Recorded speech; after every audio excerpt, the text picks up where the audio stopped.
Well, hey everybody, I'm Kurt, and we are so excited you're tuning in with us today as we continue the season of renewing and consider what God wants to do not only in us, but through us through this thing called the Renew Initiative. So whether it's your first time or your 100th time, we are so excited to see you today. Now, we would love to connect with you. The best way to do that is to scan the QR code or fill out the form next to the stream and just take a moment, tell us about yourself, and if it's your first time with us, put your name, your email on there, your best phone number, and your address, and we will drop a gift in the mail this week just as a way of saying thank you for joining us today. Now, a couple things as you do that. First, Easter at Crosspoint is coming next weekend, people, and we're going to be taking a look at how Easter is a love story, an act of love for a heartbroken world, meaning no matter what's happened in your life, what you've done, or how far you feel from God, because of love, Easter changes everything. And so we hope to see you next weekend, and I'm excited about what we're going to experience in our worship experience next weekend, and this is a great opportunity for you to invite someone to come sit with you in one of our 3 identical in-person Easter services, or to join you as you watch online. So make your plans now, make your invite list right now. You never know how God's going to use your invitation unless you ask. So just trust me, it's going to be fantastic. All right, speaking of fantastic, we've got water baptisms coming April 13 and 16 at all of our weekend services, and remote options available too. So if you'd like to take the next step of water baptism as a way to either punctuate your Renew adventure, or maybe this is just the next step in your faith journey, we would love to help you take this step and celebrate this great moment with you. All you have to do is scan the QR code and you'll find out more, and you're also going to find some helpful resources for adults, for parents, for students at crosspointweb.org/baptism.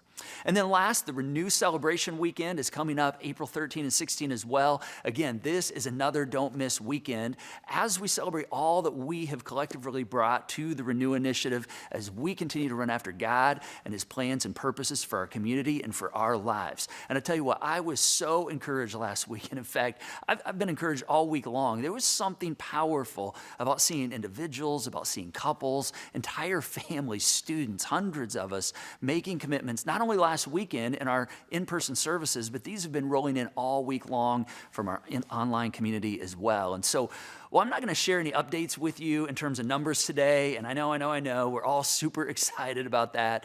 We're going to save that for the big reveal weekend, April 13 and 16. But I do want to let you know, this isn't all skate, people. This is going to take all of us, and it includes all of us. So if you've not yet had the chance to return a one-time gift and a 3-year commitment to the Renew Initiative, I get it. We know that you've got a lot going on in your life, and there is still time. I know you're busy. You've got a lot of work stuff, family stuff, travel stuff going on. Our community has a lot going on, which is why we built a 3-week window for commitments to roll in as we work through this spring break and Easter season. So all that to say, we want to make sure everyone who calls Crosspoint home is able to get in on what God is doing, because this is such a powerful opportunity. So if you've not responded yet, zero stress. You can do so today by texting this keyword right here, Renew, to 317-834-7373, or scan the QR code, and this is going to take you to the digital Renew commitment card. Take a moment, complete it, and you'll be able to be included not only in the initial reveal here in a couple weekends, but you're also going to get a front row seat to be a part of what God's doing here at Crosspoint and through our community. So you can complete that right now and hit the submit button, or if you need a little bit more time, go ahead and get the logistics in there, your name, your email, best phone number, address, and Abbie's going to walk you through how to fill this card out later in our service today. All right, we've got a great service today. So excited you're joining us. We believe God is doing something pretty fantastic here at Crosspoint, and there's something really cool that happens when we move forward with the plans our heavenly leader has for us. And Jesus, he knew a bit about making an entrance into something amazing as well, both the opportunity, the euphoria, as well as the challenges that come. So with that in mind, let's head to the venue for this great song from Ashley and the Crosspoint Band. Here's Pink's What About Us? We are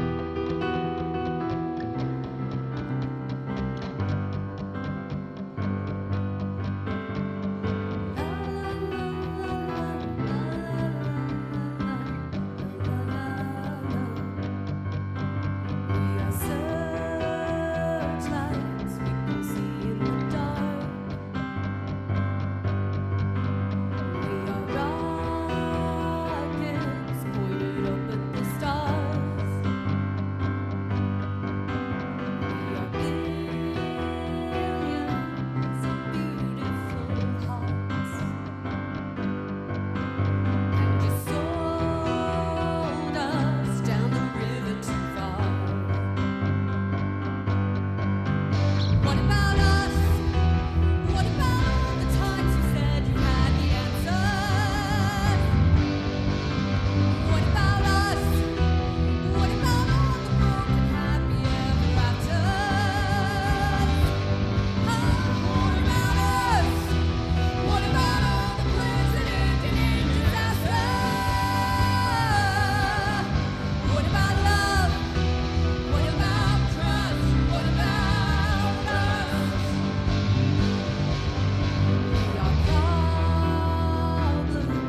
the band absolutely slaying that song. That was amazing. I'm like feeling ready to go TP somebody's house or something. I'm not sure why, but feeling it. But we're going to talk tonight about a story of some people who were asking some similar questions to that song that we just heard. Some of those questions that we just listened to. But before we get there, if we've not met, my name is Abbie. I am so glad that you're here today. Whether you're here in the venue or you're joining us online, super pumped that you have decided to be a part of what we're doing this weekend. And I have to say, I am feeling especially jealous of those of you who may be tuning in from somewhere on spring break, somewhere tropical maybe, or those of you in this room who are getting ready to head somewhere like that. See, over the course of this last week, my family and I has actually moved in. We moved into a new house. And if you've ever moved before, then you know a bit of how we're feeling right now. I could use a week of just, sitting on the beach. That sounds pretty nice. So if you're about to do that, or if you're doing that right now, just soak it in, think of me, send me the vibes. I would love that. But this was moving day for us. Last weekend, this is my son Roman. He was taking advantage that morning of the emptied out cabinet to have a little breakfast cave. And for us, this move has been a long time coming. We moved into our last house, fresh out of college, just married, and it was an awesome place, a little South Broderville bungalow. But 8 years later, 2 kids later, the limits of that house were starting to feel a little confining. And so we'd been looking forward to this move really for a couple of years, starting to plan for it, watching the market, getting our house ready, all of those things. And last summer, when my daughter was born, we had decided, the market was insane, I'm sure you know, and so we decided to set up a nursery in the corner of our bedroom because we didn't have any spare rooms. And that was fine for a little while until she got old enough to become aware of her surroundings and then got wise enough to realize the power that she had over us in the middle of the night. Because when she woke up, and we certainly did not want to wake up. And so she got pretty good at getting what she wanted. So all of that to say that we were ready for this move is a major understatement. So about a month ago, we finally, after looking at several places, putting a couple offers down, we found a place that we loved, that we thought would be a good fit. And so we eagerly wrote up an offer. And the next day, our realtor called us and said, "Congratulations, it's yours. The offer was accepted." And in that moment, as I'm taking that call, I looked at my husband, and it's like the blood drains from his face. He looks as if we have just received the worst news possible. Now, this wasn't entirely surprising. My husband has always been a little allergic to commitment. We had to have an actual conversation before our wedding where I sat him down and I was like, "Okay, I just need to make sure that you are not going to panic when we get to this moment. Like, I'm pretty sure you want to get married, but when we get to the moment where it's time for you to say I do, will you promise me that you won't say I might?" or something like that. And he didn't.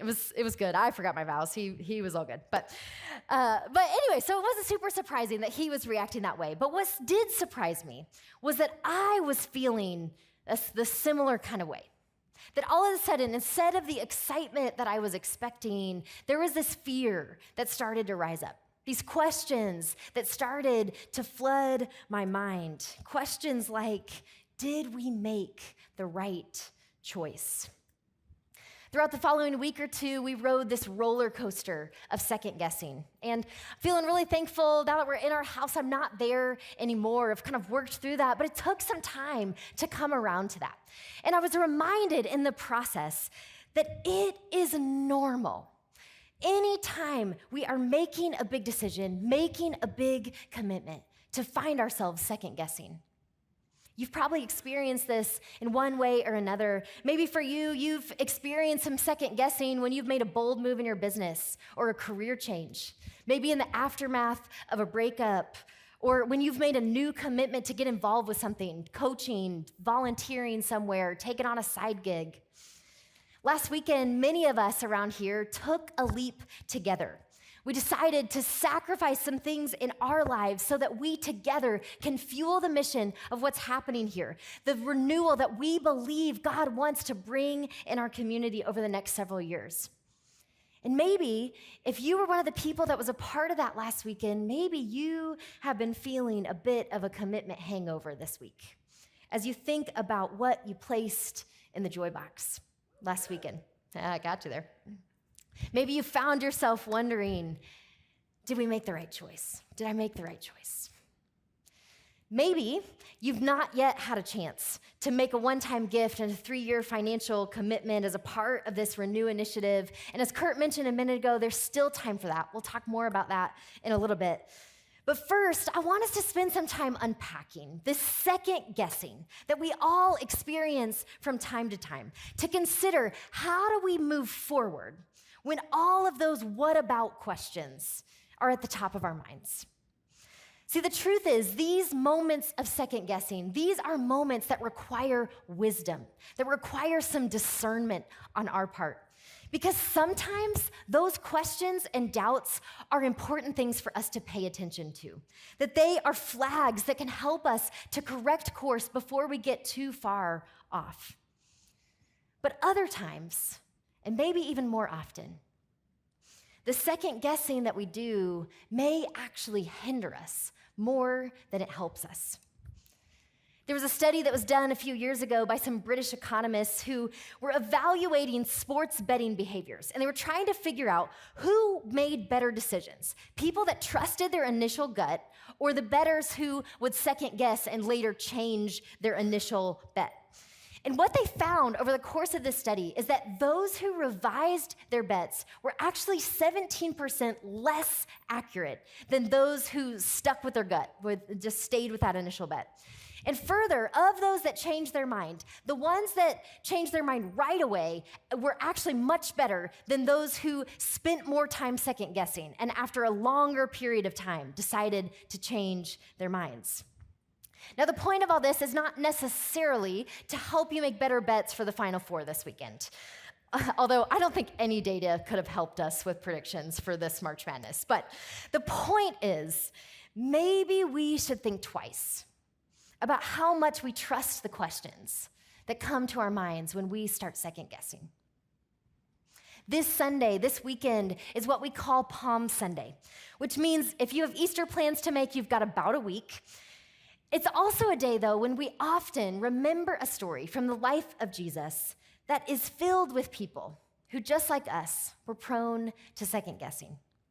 It's a story that shows up in all 4 of the biographies written about Jesus' life, the gospel accounts. And today we're going to draw mostly from John's version of this story. Let's take a look. We find it in John chapter 12, starting with verse 12. He says, "The next day, a great crowd that had come for the festival heard that Jesus was on his way to Jerusalem. They took palm branches and they went out to meet him, shouting, 'Hosanna,' which means God save us. 'Blessed is he who comes in the name of the Lord. Blessed is the King of Israel.' And Jesus found a young donkey and sat on it, rode on it into the city." Now, this is, let's admit, a weird scene from our modern perspective. So let me tell you a little bit about what's happening here. What's happening is that Jesus and his closest followers, his friends, they are coming to the city of Jerusalem to celebrate Passover, which is a holiday that remembers and celebrates the way that God delivered the people of Israel from slavery in Egypt. And it's important for us to understand that Jesus and his closest friends were Jewish. So for them, coming to Jerusalem for Passover was just what you did. They did this every year. It was kind of like our traditions. A lot of us have holiday traditions that revolve around maybe going to your hometown or gathering in your home. But for them, everyone went to the capital city to celebrate. Imagine if for the 4th of July, it was just normal in our country for everybody to flock to DC. It'd be wild, right? This is what it was like in Jerusalem at Passover. The city would swell to 4 or 5 times its normal population. It just was popping. It was bustling. And so this is what they're doing. Jesus and his friends, they're entering Jerusalem just like everybody else. But by this point, Jesus has gained enough notoriety among the Jewish people especially that he is not going to just slip into the city unnoticed.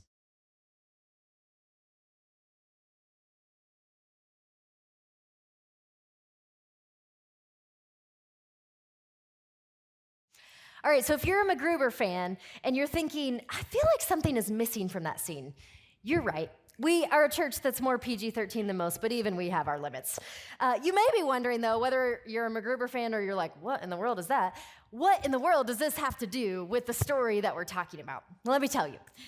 See, in this scene, MacGruber, he just can't help himself. He cannot help but be who he is. Whether he wants to or not, he is making an entrance. And for entirely different reasons and with an entirely different posture, like MacGruber, Jesus has no choice but to make an entrance as he heads into Jerusalem on this day. Now, for us to understand the significance of what Jesus is doing here, we need to know what the people who would have been there that day and who would have first heard this story would have understood, what they would have already known was happening on the other side of the city at the same time. See, on the same day, on the other side of the city, there was another entrance that was happening. The Roman governor, Pontius Pilate, was entering Jerusalem in this grand military procession. He did this every year at this time. He would come from his beach house and he would come into the city for the beginning of Passover. And the picture of the two could not be more different. Pilate enters on this strong horse, surrounded by soldiers decked out in imperial gear, carrying their weapons, and his entrance commanded attention. But people were not celebrating his coming. His entrance represented for them the power structure that made life difficult for almost all people, so that a few at the top could benefit. It would have felt to the people in Jerusalem something like this.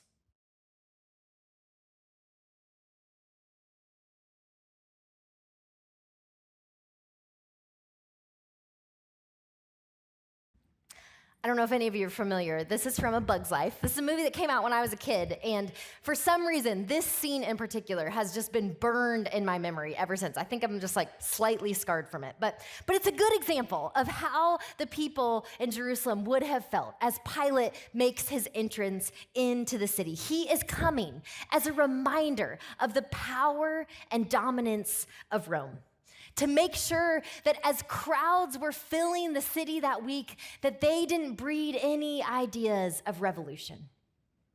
It's a power move. It's a warning to those who had come to celebrate the story of God setting them free from slavery to not get too excited about this idea of freedom. That though God may have delivered their ancestors, they now lived under the rule of Rome.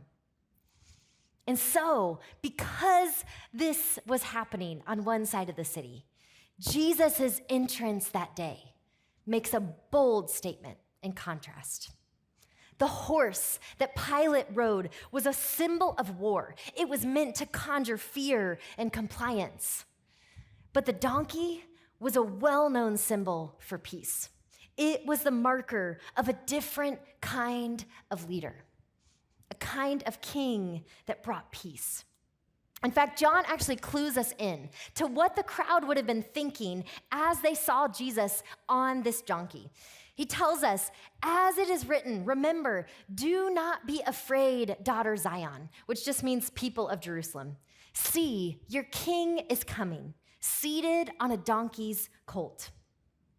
Now, this is a paraphrase of words that were written by the Old Testament prophet Zechariah, who centuries earlier had talked about a king that would come to Jerusalem humble and riding on a donkey. Zechariah goes on, and just in the verse after this, going on to describe the kind of king this would be, saying, he will take away chariots from Ephraim and war horses from Jerusalem. The battle bow will be broken.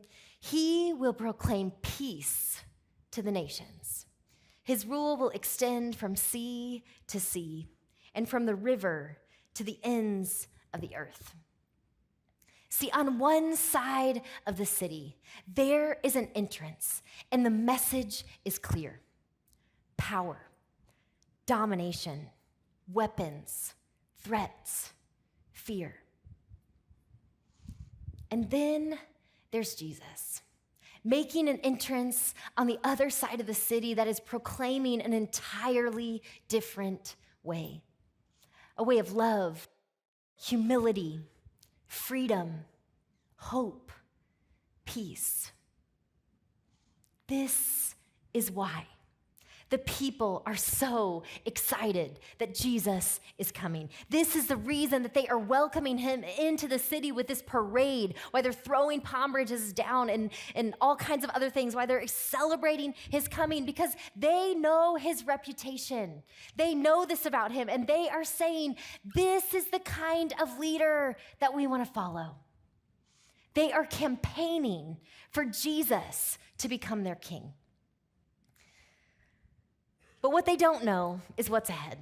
See, over the course of the next week, every person in that crowd who was confidently calling for Jesus to be their leader would eventually find themselves second-guessing. The next day, Jesus would enter the temple and start flipping over tables, upending, disrupting the way that things had always been done. And some people who had been in the crowd the day before, as they watched him do this, they begin to second-guess their excitement. The day after that, this crowd would have been listening as Jesus gave some speeches and answered a series of questions posed by people who are trying to figure out his platform. They're trying to figure out, what is he all about? What kind of kingdom is he trying to create? And many of them would have been surprised by his answers, by the way that he was critical of people that they respected, by the way that he talked more about enduring suffering than relieving suffering. How when they wanted some clear answers, he gave vague responses. And as they listened, more started to second guess.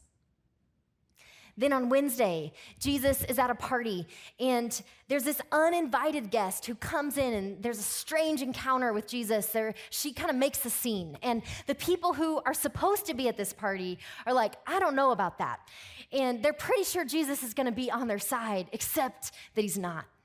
He sides with this woman, and he actually criticizes them for their judgment of her.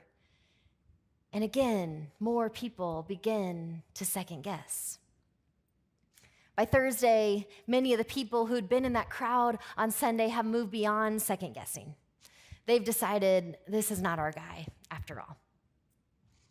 This is how, after Jesus is arrested just 4 days after that grand entrance into Jerusalem, we find a very different crowd. It's not different people. Many of them would have been the same ones that were in the crowd, laying down palm branches just days before, welcoming him into the city. But the opinion of the crowd has changed dramatically. See, on this night, again, we see Jesus and Pilate could not be more opposite. Jesus is brought before Pilate to be put on trial. And, Pilate's job, the reason that he's in the city, is to maintain order. And so this is his role. If there's someone that they say is causing trouble, it's his job to take care of it. And the stakes are high for him. If he doesn't get this right, he's not only losing his job, he's probably losing his life. But Pilate's in a tricky spot here with Jesus because he realizes that the people who handed Jesus over had done so out of their own self-interest, that they had trumped up his charges. And so it's clear to Pilate that Jesus is probably not actually guilty, or at least not guilty enough to deserve to die. Plus, right in the middle of the trial, as he's hearing the case, Pilate's wife actually sends word to him and says, I got a bad feeling about this. She had this feeling that he shouldn't get involved, that he wouldn't want this blood on his hands. And so what does he do? Pilate remembers that there is this tradition that every year at Passover, one prisoner is set free. And so he devises this plan. He picks out the most hated criminal in the holding cells, and he pulls him out, and he sets him and Jesus in front of the crowd and says, who do you choose? Who do you want to set free, Jesus or that guy? Thinking that they will, of course, choose Jesus. But that's not how it goes down. The tide has turned. The opinion of the crowd has changed, and they are set against Jesus. And so Pilate gives up. He walks over to a basin of water, and he begins to wash his hands. And he does this as a symbol that he is not going to take responsibility for this decision, even though it is his decision to make. He washes his hands, and then he hands Jesus over to die. But earlier that same night, while Jesus was having a final meal with his friends, he also had picked up a basin for washing. But he doesn't wash his hands. He doesn't give up the responsibility. Instead, what Jesus does is he stoops down. He takes on the position of a servant, of a slave. And he begins to wash the feet of his friends that he knows are about to betray him, friends that he knows are not going to stand by him in just a few hours as Jesus faces the most excruciating moments of his life. And in this scene, Jesus again makes clear that he is an entirely different kind of leader. See, Pilate embodies a way that is still dominant in our culture, protecting power, looking out for you and yours, taking care of number one, avoiding responsibility when the stakes get too high. But Jesus, on the other hand, demonstrates the unexpected power of pouring yourself out for others, of personal sacrifice for a greater good. This story, this week leading to Easter, begs us to ask ourselves, which kind of leader do I want to follow? Which kingdom do I want my life to be about? Will we choose the seduction of a life that looks out first and foremost for ourselves, and in so doing, take on the power struggles and the anxieties that inevitably come with that? Or will we choose to follow the self-emptying way of Jesus, knowing that it will include sacrifice and surrender, and yet trusting that this is also the way to life, to real hope, to real freedom for us and for others? This is the question. This is the renewal that we are seeking together. And it's the central story of our faith, that God is always in the business of making all things new, of bringing to life what we thought was dead. A new thing springs up. Can you see it? Can you perceive it? The story of Jesus' last week reminds us that the road to renewal, the way toward resurrection and new life, may look different than we expect. There will be moments when we can't help but second guess, when we'll wonder if we've made the right choice, when we'll find ourselves asking, what about us? But here's the hope in this story. It's twofold. First of all, for those who stuck with Jesus, the few who remained with him through all of the ups and the downs of this week, who were with him at the foot of the cross as he died, they are the ones who were the first witnesses to his resurrection. They stuck with him and therefore got the gift of experiencing new life first, of playing a critical role in the turning point of history. And the others, the ones who let that second guessing get the better of them, who walked in a different direction, their story was just beginning.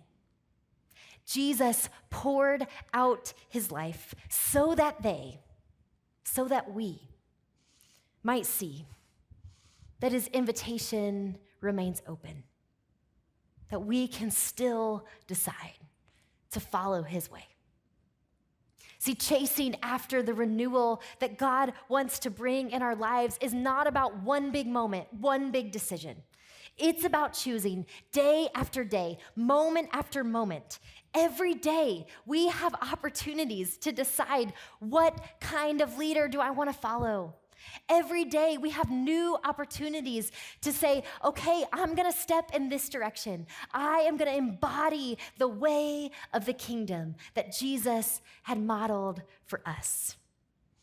It's a path that we have the chance to choose again and again. In fact, we have to choose again and again.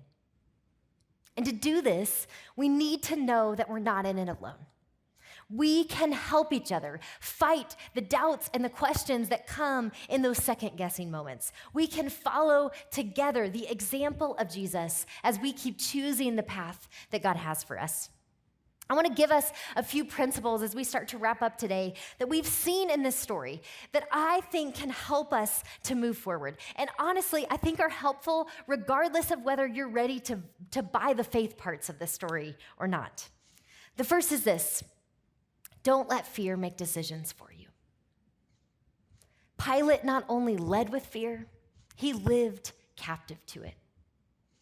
Jesus was not exempt from fear. He experienced it, he felt it, and then he rose above it. He was guided by love instead of fear. In our moments of second guessing, as you consider the decisions that are looming in your life right now, let love guide you. The voice of fear might be loud, but it's not going to lead you anywhere that you want to go. Second principle we can draw from this story is to step up instead of stepping back. We can see in Jesus' example that there is a power in assuming responsibility, in taking on a challenge instead of shrinking back. There's so many ways that this can play out in our lives, in our family lives, in our work lives, and for sure in our spiritual lives. I'm in grad school right now, and one of my professors who, fun fact, when he was in middle school, he had a youth pastor named Kurt Walters. Maybe you've heard of him. This professor, he made a comment this week about how most churches, most Christians have a tendency to lean in one of two directions.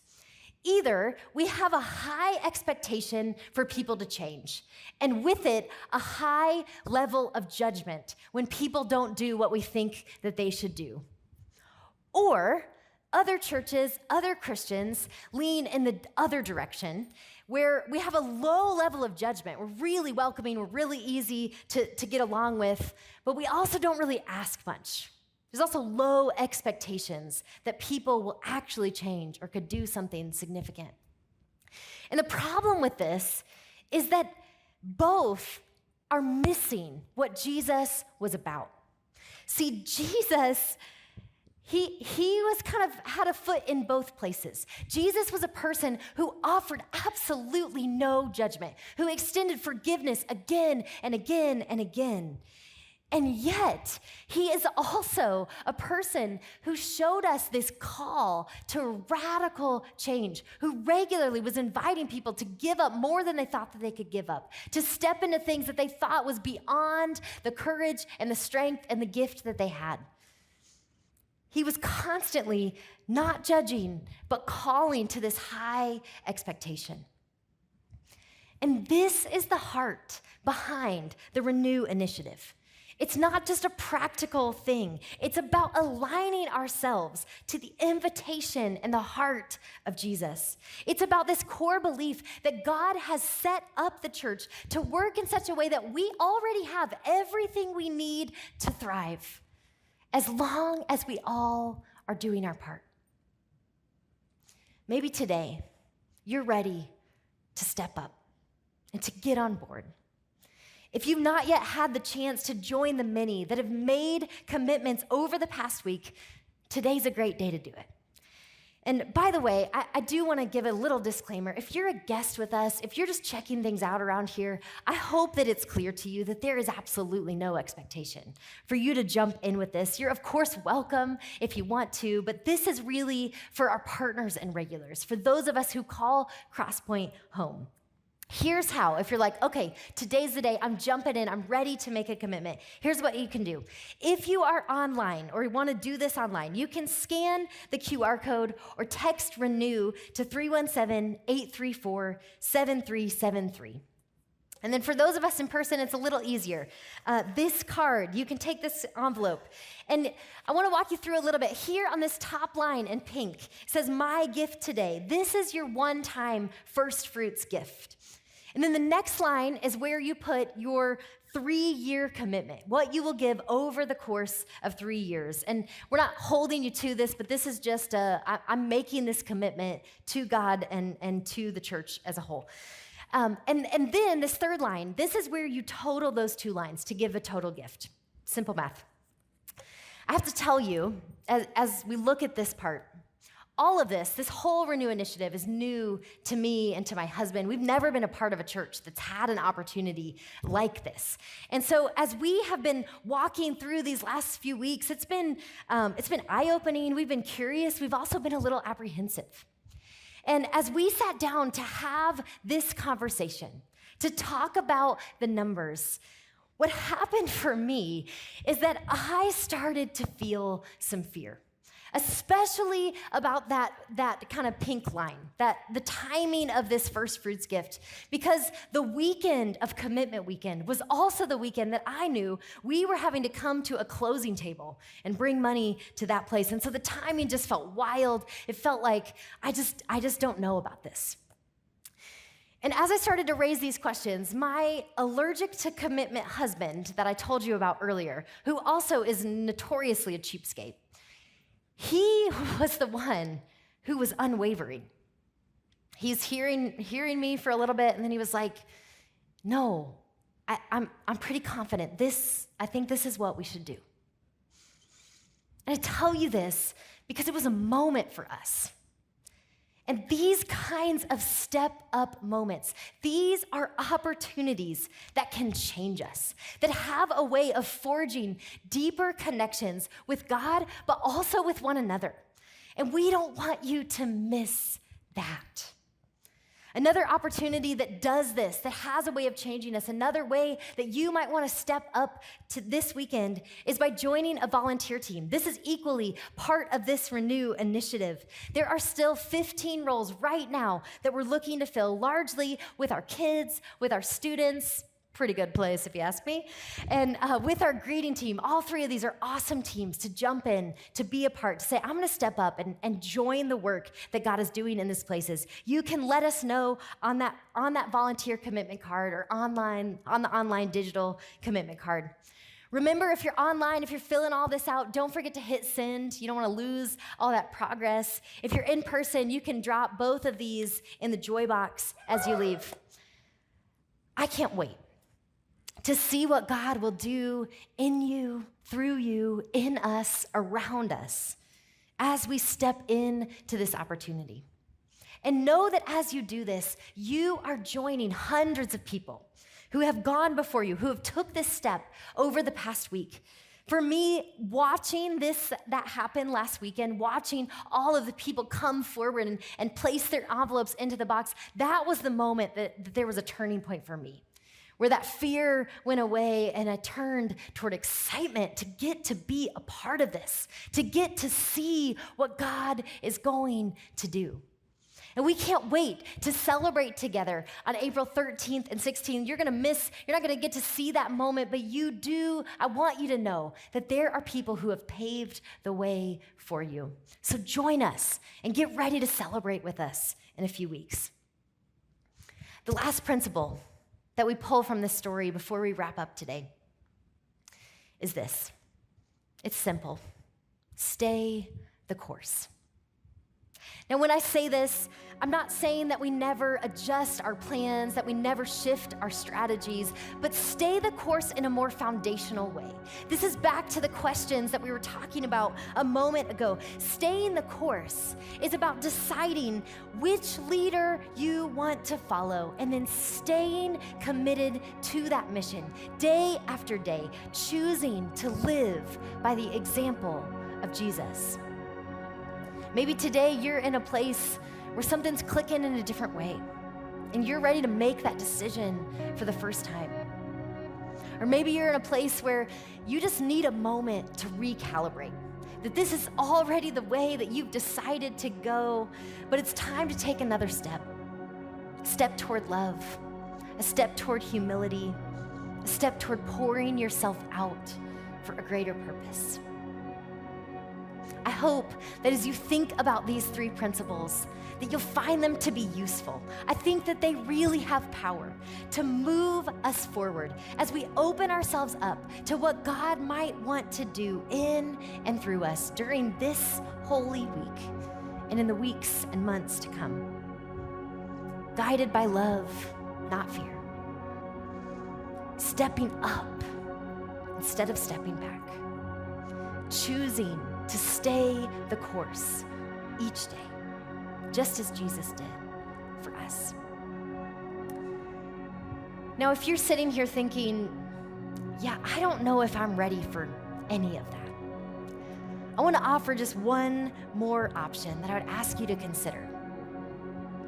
Will you come back and join us for Easter next weekend at Crosspoint? Just show up, tune in, see what happens, give it a shot. We'll have a spot for you. And we'll also have easy exits if you change your mind. The band's gonna lead us in one more song that's gonna help us to get ready to walk this out, to move forward in whatever direction is in front of us and the path that's set ahead.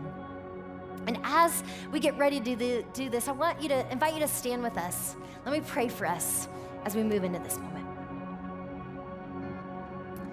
God, thank you for being the kind of leader worth following, for offering us an alternative to the way that we see all around us.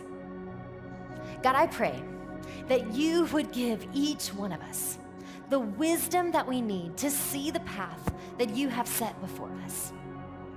And then that you would give us the courage, that you would give us the stamina to take that step forward, to stay the course, to keep going, to spur one another on toward what you have for us so that we might experience the fullness of the life that you want to offer us.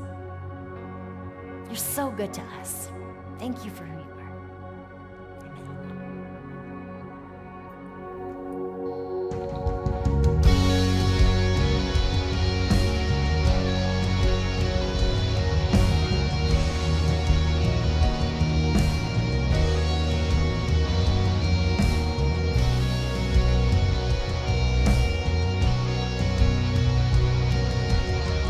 I have this confidence because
hey, that is our prayer for you this week, that in the midst of whatever ups, whatever downs, whatever second guessing you may be experiencing, you need to know that Jesus is with you, he's behind you, he's before you, he's ahead of you, and when you're following him, you are running in the right direction. Now, if you would like somebody to pray with you today, just simply text the keyword need prayer to 317-834-7373, and a member of our prayer team will be in touch with you later on today.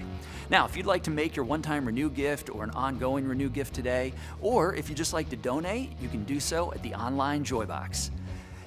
Go to the Give button at the top of the screen, and when you do that, know you are jumping in on the ground level of all that God is doing through this place and in the lives of real people across our city, our state, and our nation. And I just want to say to you, thank you. Hey, next week is Easter. It's going to be amazing. Hope to see you next weekend.